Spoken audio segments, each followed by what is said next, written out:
Hi ಎಲ್ರಿಗೂ ಹೇಗಿದ್ದೀರಾ? ಬನ್ನಿ ಇವತ್ತು ಸ್ವಲ್ಪ ಡಿಫ್ರೆಂಟ್ ಆಗಿ ಹಾಗೆ ಹೆಲ್ದಿಯಾಗಿ ಟೇಸ್ಟಿಯಾಗಿ ಪಡ್ಡು ಮಾಡೋದು ಹೇಗೆ ಅಂತ ನೋಡ್ಕೊಂಬರೋಣ. ಸ್ವಲ್ಪ ಡಿಫ್ರೆಂಟ್ ಆಗಿರುತ್ತೆ. ಅದಕ್ಕೆ ಬೇಕಾಗಿರುವಂಥದ್ದು 1 ಕಪ್ ಆಗೋಷ್ಟು ಹೆಸರುಬೇಳೆ, ಹಾಗೆ 2 ಕಪ್ ಆಗೋಷ್ಟು ಅಕ್ಕಿನ ತಗೊಳ್ತಿದ್ದೀನಿ. ಇನ್ನು ನಾನು ಬಂದು ಸೋನಾ ಮಸೂರಿ ರೈಸ್‌ನೇ ತಗೊಳ್ತಿದ್ದೀನಿ. ನೀವು ಬೇಕಾದರೆ ಸೊಸೈಟಿ ರೈಸ್ ಕೂಡ ಹಾಕ್ಕೋಬಹುದು. ಹಾಗೆಯೇ ಒಂದು ಅರ್ಧ ಕಪ್ ಆಗೋಷ್ಟು ಉದ್ದಿನಬೇಳೆ, ಅರ್ಧ ಕಪ್ ಆಗೋಷ್ಟು ಕಡಲೆಬೇಳೆ ಇಷ್ಟನ್ನು ಹಾಕೊಂಡು ನೀಟಾಗಿ ಒಂದು 4-5 ಸಲ ತೊಳೆದ್ಬಿಟ್ಟು ಒಂದು 2 ಅವರ್ ನೆನೆಸಿಟ್ಕೋಬೇಕಾಗುತ್ತೆ. ಮಿನಿಮಮ್ 2 ಅವರ್ ನೆನೆಸ್ಕೋಬೇಕು. ಅದಕ್ಕೆ ಮೇಲೂ ನೆನೆಸ್ಕೊಂಡ್ರೆ ಚೆನ್ನಾಗಿ ಬರುತ್ತೆ ಇನ್ನೂ. ಅದನ್ನ ತೊಳೆದ್ಬಿಟ್ಟು ಚೆನ್ನಾಗಿ ನೆನೆಸ್ಕೊಂಡು ರುಬ್ಬಿಟ್ಟು ಇಟ್ಕೋಬೇಕು. ನುಣ್ಣಗೆ ನಾವು ನಾರ್ಮಲಾಗಿ ನಾವು ಪಡ್ಡುಗೆ ಹೇಗೆ ರುಬ್ತೀವಿ ನೋಡಿ, ಈ ರೀತಿ ರುಬ್ಬಿಟ್ಟು ತೆಗೆದು ಸೈಡ್ ಇಟ್ಕೊಂಡಿದ್ದೀನಿ. ಬನ್ನಿ ಈಗ ಇದಕ್ಕೆ ಸ್ವಲ್ಪ ತರಕಾರಿ ಎಲ್ಲ ಮಿಕ್ಸ್ ಮಾಡಿ ಮಾಡೋದ್ರಿಂದ ಹೆಲ್ದಿಯಾಗಿರುತ್ತೆ. ಹಾಗಾಗಿ ಸಣ್ಣದಾಗಿ ಈರುಳ್ಳಿನ ಕಟ್ ಮಾಡಿ ಹಾಕ್ಕೊಳ್ತಾ ಇದ್ದೀನಿ. ಎಷ್ಟು ಸಣ್ಣದಾಗುತ್ತೋ ಅಷ್ಟು ಸಣ್ಣಕ್ಕೆ ಇದನ್ನು ಕಟ್ ಮಾಡ್ಕೋಬೇಕು. ತರಕಾರಿನ ಆಗಲಿ ಈರುಳ್ಳಿನ ಆಗಲಿ ಸಣ್ಣಗೆ ಕಟ್ ಮಾಡಿ ಹಾಕ್ಕೋಬೇಕು. ಸಣ್ಣದೊಂದು ಈರುಳ್ಳಿನ ಹಾಕ್ಕೊಳ್ತಾ ಇದ್ದೀನಿ ಇಲ್ಲಿ. ನಾನು ಮಾಡ್ತಿರೋ ಕ್ವಾಂಟಿಟಿಗೆ ಇಷ್ಟಾದರೆ ಸಾಕಾಗುತ್ತೆ. ನಾನು ತುಂಬ ಸಣ್ಣ ಕಪ್ಪಲ್ಲಿ ತೊಗೊಂಡಿದ್ದೀನಿ. ಅಕ್ಕಿ ಆಗಲಿ ಬೇಳೆ ಆಗಲಿ, ನೀವು ಬೇಕಾದ್ರೆ ಸ್ವಲ್ಪ ದೊಡ್ಡದರಲ್ಲಿ ಬೇಕು ಅಂದರೂ ದೊಡ್ಡದು ಕಪ್ಪಲ್ಲಿ ತೊಗೋಬೋದು. ಹಾಗೆ ಕ್ಯಾರೆಟ್ನೂ ಸಹ ಸಣ್ಣದಾಗಿ ಕಟ್ ಮಾಡಿ ಇಟ್ಕೊಳ್ತೀನಿ. ಹಾಗೆ ಬೀನ್ಸು. ನಾವು ತರಕಾರಿನೂ ಅದಕ್ಕೆ ಹಾಕಿ ಮಾಡೋದ್ರಿಂದ ಟೇಸ್ಟ್ ಅನ್ನೋದು ತುಂಬಾ ಚೆನ್ನಾಗಿರುತ್ತೆ. ಹಾಗೆ ಸ್ವಲ್ಪ ಕ್ಯಾಪ್ಸಿಕಮ್ ಹಾಕ್ಕೊಳ್ತಿದ್ದೀನಿ. ಹಾಗೆ ಕ್ಯಾಬೇಜ್ ಒಂದು ಸ್ವಲ್ಪ. ಕ್ಯಾಬೇಜ್ನ ಸಣ್ಣದಾಗಿ ಕಟ್ ಮಾಡಿಬಿಟ್ಟು ಮೊದಲಿಗೆ ಸಪ್ರೇಟಾಗಿ ಬೇರೆ ನೀರಲ್ಲಿ ತೊಳೆದ್ಬಿಟ್ಟು ನಂತರ ನಾನು ಇದನ್ನು ಯೂಸ್ ಮಾಡ್ಕೊಳ್ತೀನಿ. ಒಂದು 2-3 ಸಲ ನೀಟಾಗಿ ತೊಳ್ಕೊಂಡು ಬಂದು ನಂತರ ಇದನ್ನು ಯೂಸ್ ಮಾಡಬೇಕು. ನೋಡಿ, ಈ ರೀತಿ ತೊಳೆದ್ಬಿಟ್ಟು ಹಾಕ್ಕೊಳ್ತಾ ಇದ್ದೀನಿ. ನೀವೇನಾದರೂ ಮಾರ್ನಿಂಗ್ ಈ ಪಡ್ಡು ಮಾಡಬೇಕು ಅಂದರೆ ಈವ್ನಿಂಗೇ ನೆನೆಸಿಟ್ಟು ಅಥವಾ ನೆನೆಸ್ಬಿಟ್ಟು ರುಬ್ಬಿಟ್ಟು ಕೂಡ ನೀವು ಫ್ರಿಜ್ಜಲ್ಲಿ ಇಟ್ಬಿಟ್ಟು ನಂತರ ನೀವು ಮಾರ್ನಿಂಗ್ ತೆಗೆದು ಒಂದು ಅರ್ಧ ಗಂಟೆ ಬಿಟ್ಟು ನೀವು ಮಾಡ್ಕೋಬೋದು. ಹಾಗೆ ಖಾರಕ್ಕೆ ಬೇಕಾದಷ್ಟು ಹಸಿಮೆಣಸಿನ್ಕಾಯಿನ ಹಾಕ್ಕೊಳ್ತಾ ಇದ್ದೀನಿ. ತರಕಾರಿನೂ ಎಲ್ಲ ಹಚ್ಚಿಟ್ಕೊಂಡ್ಬಿಟ್ರೆ ಮಾರ್ನಿಂಗ್ ತುಂಬಾ ಈಸಿ ಆಗುತ್ತೆ. ಹಾಗೆ ಸ್ವಲ್ಪ ಶುಂಠಿ ಕೂಡ ಸಣ್ಣದಾಗಿ ಕಟ್ ಮಾಡಿ ಹಾಕ್ಕೊಳ್ತಾ ಇದ್ದೀನಿ. ಮೊದಲಿಗೆ ಒಂದು ಪ್ಯಾನ್ ಇಟ್ಕೊಂಡು ಪ್ಯಾನ್ಗೆ ಸ್ವಲ್ಪ ಆಯಿಲ್ ಹಾಕ್ಕೊಂಡಿದ್ದೀನಿ. ಆಯಿಲ್ ಕಾದ ನಂತರ ಮೊದಲಿಗೆ ನಾವು ಶುಂಠಿ ಹಾಕ್ಕೊಳ್ಳೋಣ.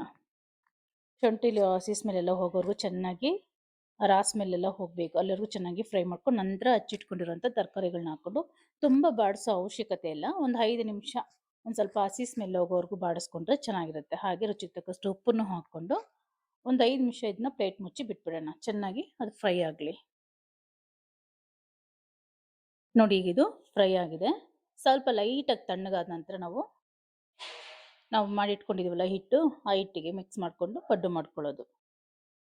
ಹೆಲ್ದಿಯಾಗಿರುತ್ತೆ. ಮಕ್ಕಳಿಗೆ ತರಕಾರಿ ಎಲ್ಲ ಸಪ್ರೇಟ್ ಏನಿರೋದಿಲ್ಲ, ಹಾಗೆ ತಿನ್ಬೋದು. ಬೇಕು ಅಂದರೆ ಇದಕ್ಕೆ ಸ್ವಲ್ಪ ಚಟ್ನಿನೂ ಸಹ ಮಾಡ್ಕೋಬೋದು. ಹಾಗೆ ನಾನು ನೋಡಿ ಇದಕ್ಕೆ ಸ್ವಲ್ಪ ಕೊತ್ತಂಬರಿ ಸೊಪ್ಪು, ಸ್ವಲ್ಪ ಕರಿಬೇವಿನ ಸೊಪ್ಪು ಹಾಕ್ಕೊಂಡು ಮಿಕ್ಸ್ ಮಾಡ್ಕೊಳ್ತಾ ಇದ್ದೀನಿ. ಹಾಗೆ ಒಂದು ಅರ್ಧ ಸ್ಪೂನ್ ಆಗೋಷ್ಟು ಜೀರಿಗೆ ಹಾಕ್ಕೊಳ್ತಾ ಇದ್ದೀನಿ.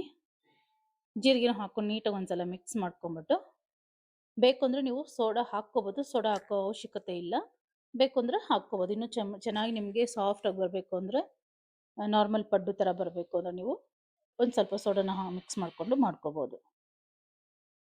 ಈ ರೀತಿ ಸ್ವಲ್ಪ ಆಯಿಲ್ನ ಹಾಕ್ಕೊಂಡು ನಾರ್ಮಲ್ ನಾವು ಪಡ್ಡು ಹೇಗೆ ಮಾಡ್ತೀವಿ ಸೇಮ್ ಅದೇ ಇದರಲ್ಲೇ ಸ್ವಲ್ಪ ಡಿಫ್ರೆಂಟ್ ಆಗಿರುತ್ತೆ. ತಿನ್ನಲಿಕ್ಕೂ ಕೂಡ ಬಿಸಿ ಬಿಸಿ ತುಂಬಾ ಟೇಸ್ಟಿಯಾಗಿರುತ್ತೆ. ಒಂದ್ಸಲ ಟ್ರೈ ಮಾಡಿ ನೋಡಿ. ಮಕ್ಕಳಿಗೆ ತುಂಬಾ ಹೆಲ್ದಿಯಾಗಿರುತ್ತೆ. ಈವ್ನಿಂಗ್ಗೆ ನಾವು ಹಿಟ್ಟೆಲ್ಲ ಕಲಸಿ ರುಬ್ಬಿಟ್ಟು ಫ್ರಿಜ್ಜಲ್ಲಿ ಇಟ್ಕೊಂಡು ತರಕಾರಿಗಳನ್ನು ಕಟ್ ಮಾಡಿ ಫ್ರಿಜ್ಜಲ್ಲಿ ಇಟ್ಕೊಂಡ್ರೆ ಮಾರ್ನಿಂಗ್ ಎದ್ದು ಈ ರೀತಿ ಮಿಕ್ಸ್ ಮಾಡಿ ಫ್ರಿಜ್ಜಿಂದ ತೆಗೆದ್ಮೇಲೆ ಒಂದು ಅರ್ಧ ಗಂಟೆ ಹೊರಗಡೆ ಇಡಬೇಕಾಗತ್ತೆ. ಹಂಗೆ ಇಮಿಡಿಯೇಟಾಗಿ ನಾವು ಯೂಸ್ ಮಾಡೋಕ್ಕಾಗೋದಿಲ್ಲ. ಅರ್ಧ ಗಂಟೆ ಆದ ನಂತರ ನಾವು ಇದನ್ನು ಯೂಸ್ ಮಾಡ್ಕೋಬೋದು.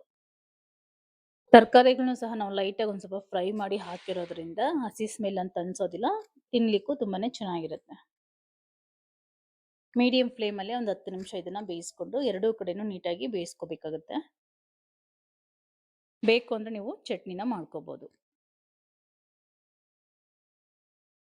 ಹಾಗೆ ನೋಡಿ, ಮೇಲುಗಡೆ ಒಂದು ಸ್ವಲ್ಪ ಆಯಿಲ್ನ ಹಾಕ್ಕೊಂಡು ಇನ್ನೊಂದ್ಸಲ ನೀಟಾಗಿ ಉಲ್ಟಾ ಮಾಡಿ ಬೇಯಿಸ್ಕೋಬೇಕು.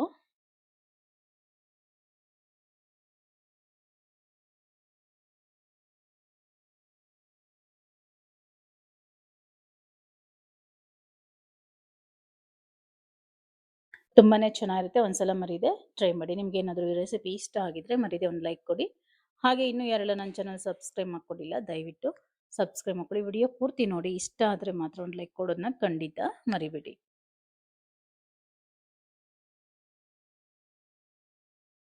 ಡಿನ್ನರ್‌ಗಾದ್ರೂ ಮಾಡ್ಕೋಬೋದು ಅಥವಾ ಮಾರ್ನಿಂಗ್ ಬ್ರೇಕ್‌ಫಾಸ್ಟ್‌ಗಾದ್ರೂ ಮಾಡ್ಕೋಬೋದು ಅಥವಾ ಮಕ್ಳು ಸ್ಕೂಲಿಂದ ಬಂದಾಗ ಸಂಜೆ ಟೈಮ್‌ಗಾದ್ರೂ ಇದನ್ನ ಮಾಡಿಕೊಡ್ಬೋದು.